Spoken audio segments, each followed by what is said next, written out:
Okay, so ulang. Matatapos lang natin mag waterproofing. So patutuyin natin yung waterproofing. So luto muna tayo ng pang-lunch natin. Ayan.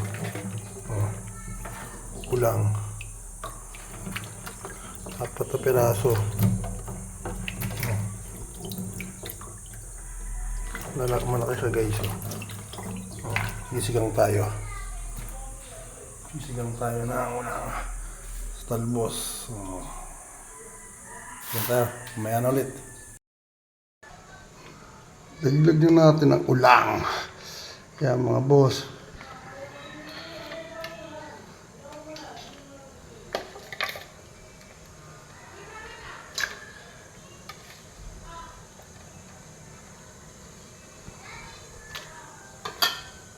Dagdag natin.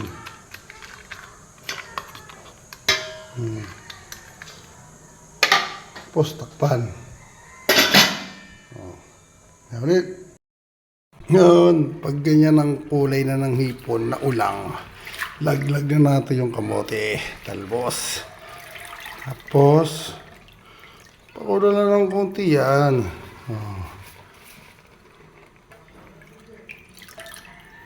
Tapos, patayin na natin yan. Low heat lang gagawin natin dyan. Low heat.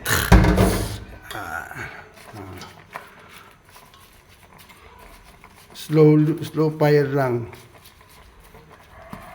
Kasi kusa naman yung mag-ano. Wala lang tayong talbos eh. Takpan. Yan ulit. Guys, luto na ang ulang Ayos na ang ulang, luto na. Pwede na. Baka natin mamaya, taste it. Prove it.